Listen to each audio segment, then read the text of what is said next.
आप सर्वज्ञ हैं, सदा सर्वज्ञ, ज्ञान स्वरूप हैं, ज्ञाता हैं, दोनों हैं। और तुम्हारे अंदर ज्ञान नहीं, कुछ है लेकिन वो इतना लघु है कि अपने आप को हम नहीं जान सकते, आपको क्या जानेंगे। इतना छोटा ज्ञान है कि अनंत जन्म बीत गए और अपने को हम शरीर ही मानते रहे। हम मनुष्य हैं, हम पुरुष हैं, हम स्त्री हैं, हम पंजाबी हैं, हम बंगाली हैं, हम मद्रासी हैं, इसी चक्कर में घूमते रहे। हम आत्मा हैं ये कभी नहीं रियलाइज किया। तो भला बताओ आपके ज्ञान में हमारे ज्ञान में कितना बड़ा अंतर है।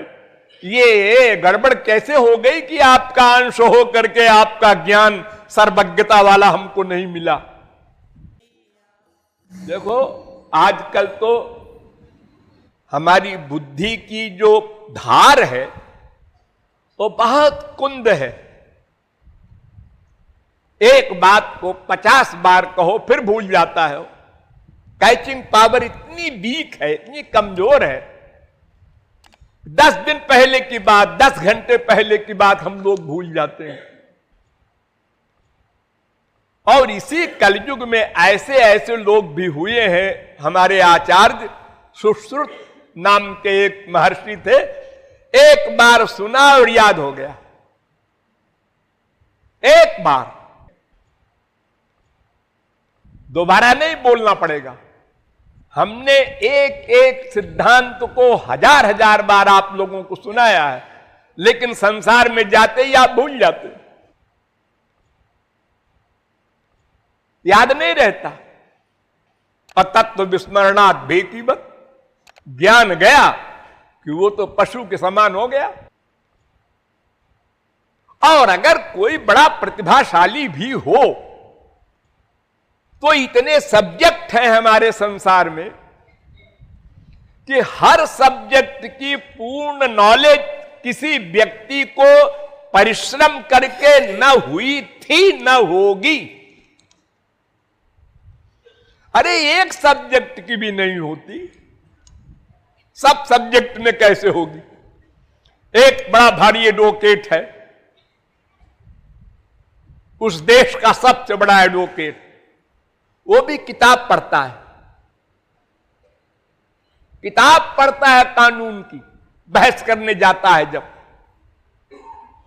एक भी वकील ऐसा नहीं है किसी देश में जिसको सारे देश के सारे मामले दिमाग में हो, किताब न उठाना पड़े। अगर ऐसा हो भी जाए तो उससे पूछा जाए इंजीनियरिंग की नॉलेज कितनी है, उसने कहा 0।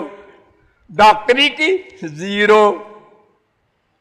तो तुम 1000 सब्जेक्ट में तो 0 हो, एक सब्जेक्ट में अगर 10% 20% मार्क्स आ भी गए तो क्या गिनती है उस ज्ञान की।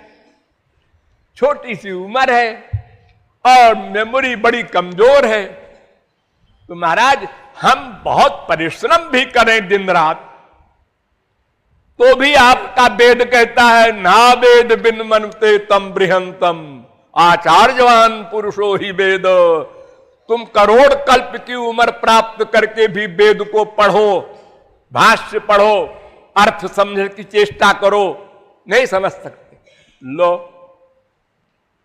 ऐसी तो तुम्हारी ये अलौकिक वाणी है। मुह्यंति यत् सूरयः, ब्रह्मा नहीं समझ सकता जिसने सृष्टि बनाया है। जब भगवान ने पावर दिया तब समझा, औरों की क्या गिनती। एक शक्ति किसी के पास होती है लिमिटेड जगत में भी, तो दूसरे के पास वो नहीं होती। सुंदरता में कामदेव टॉप करता है। अब इंद्र नहीं कर सकता, कुबेर नहीं कर सकता, यमराज नहीं कर सकता, सब देवता हैं बड़े बड़े, लेकिन कामदेव सुंदरता में टॉप करता है, धन में कुबेर टॉप करता है, ऐश्वर्य में इंद्र टॉप करता है, सम्मान में गणेश जी टॉप करते हैं।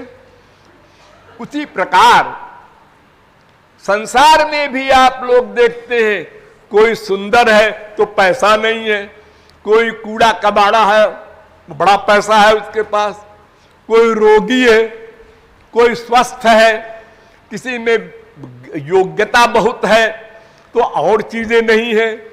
यानी सब गुण युक्त तो केवल भगवान है और कोई नहीं हो सकता। लिमिटेड एरिया में कह रहा हूं, जो कुछ है संसार में किसी के पास वो भी 2 कौड़ी का भी नहीं है, लेकिन जो है भी तो कोई किसी के पास एक चीज है दूसरी नहीं, दूसरी है तीसरी नहीं।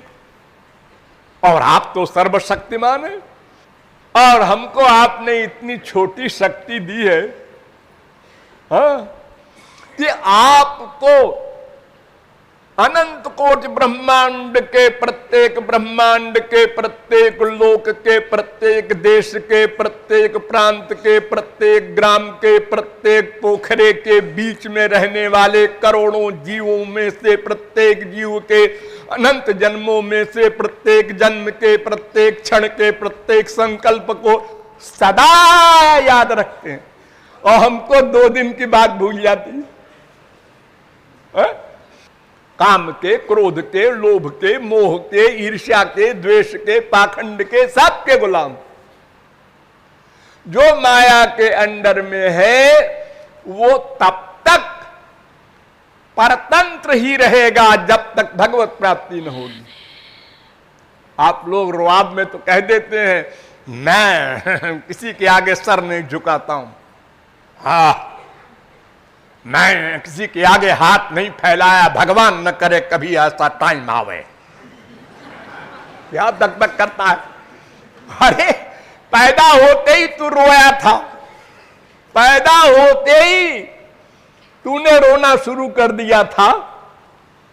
तू क्या रुआब दिखा रहा है कि मैं स्वतंत्र, जो मन में आता है वो करते हैं, जो मन में आता है वो करते हैं। ऐसा तो फुल मैट भी नहीं करता। हाँ, तुम कैसे करते हो ऐसा?